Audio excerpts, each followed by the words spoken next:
Вот это центр нашего села, можно понять по церкви, потому что церковь всегда, наверное, центр мира. Да и для меня вот старая церковь тоже была центром моего детского мира, потому что я всю жизнь провел на реке, все свое детство, и свое положение по реке, у меня не было компаса, и я измеряал по тому соотношению, как стоит церковь, родная моя.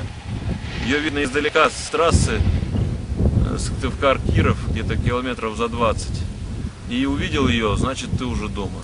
То есть здесь уже другой мир, сюда зашел, двери захлопнулись, здесь есть все, что тебе нужно. Вот сюда на этот сборок бабушка приходила искать меня, как каждый вечер, пока не поняла, что это бесполезно. Часиков в 11 вечера она там, как птица, выходила и кликала меня. Я приходил домой, вот здесь дом деда моего, заводил будильник на 3 часа утра, и в 3 часа утра снова из дома сюда, вот на речку. Так вот прошла вся моя детство, еще дошкольное, школьное, юношество. Да и сейчас вот, если бы страна жила нормально, я бы жил здесь, потому что это рай.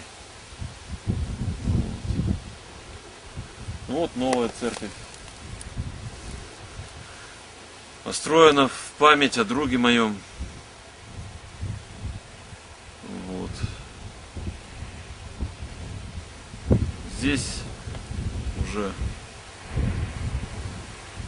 проведено очень много мной, скажем так, сердцем моим. Здесь же и служат отцы наши, Стефан, Афанасий, которых вы видели на сайте. Здесь вот монастырь мужской. Вот. Но исторически вот здесь как раз было основное центральное городище. Правда, на его месте как бы в советские времена поставили телятник, потом телятник был разрушен, и археологи уже такую разрушенную землю, культурные слои копали. Вот основное, то, что по истории села, вот они просто в отвалах этих уже нашли здесь. Здесь тоже было кладбище, вокруг церкви часто хоронили тех людей, которые больше тяготели к церкви всю свою жизнь. Здесь служил в старой церкви Прокопий Шаламов, в 1931 году расстрелянный. В 1937 году расстреляли его матушку Марию. Вот. Прокопий Шаламов — это как раз родной дядя того Варлама Шаламова, который написал колымские рассказы. Там вот выше по течению есть луг, но сейчас он зарос уже шиповниками, деревьями, а раньше все жили одной жизнью. Он назывался Попвич, это на каком языке, если на русском языке говорить, луг священника. То есть вот Прокопий там косил траву для своего хозяйства, оно было ровно такое же, как у всех остальных крестьян.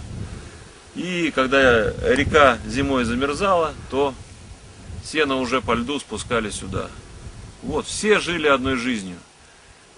Все были одной семьей, все друг другу помогали. Никакой жилищной проблемы не было вообще в принципе. Потому что рождалась новая семья, сразу все собирались и ставили новый дом. Вот так. Это как в семье. Ну вот 29 июня был один из самых почитаемых здесь в нашей деревне праздников — Тихон Лун, то есть с коми, если переводить, Тихонов день. Дело в том, что здесь в старой церкви раньше был предел Тихона Тремифунского, и поэтому как бы этого святого считали своим.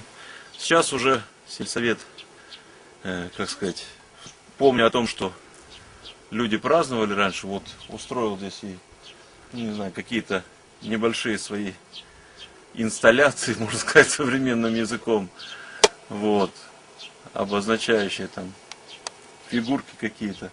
Почистили вот мемориал, где за родину павших фамилий есть.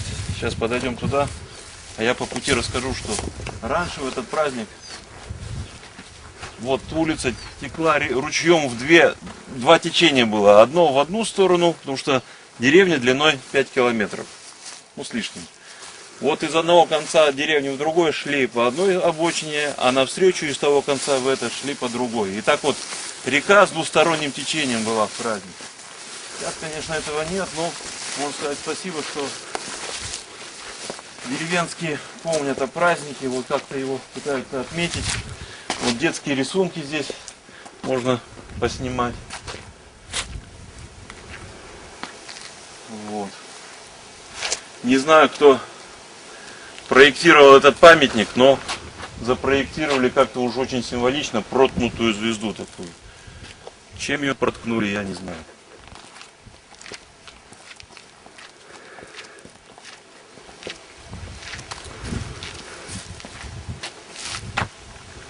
Леонтий Васильевич, а дядя мой Вениамин Васильевич, павший в Прибалтике, почему-то до сих пор сюда не вписан.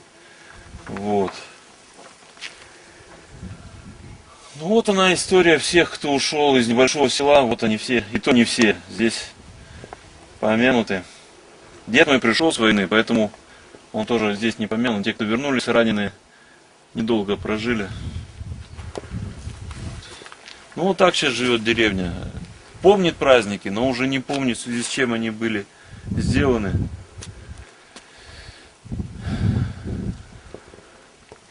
Это перечень людей с одной деревни. Да. Ничего себе. Такое количество не всякий город выставлял.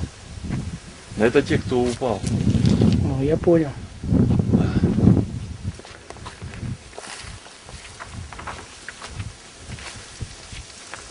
Но вот здесь вот уже наших трое. То есть там это дополнительный список. Угу. Вот дядя Веня здесь есть. Вениамин Васильевич. Василий Степанович. Ну вот мои предки.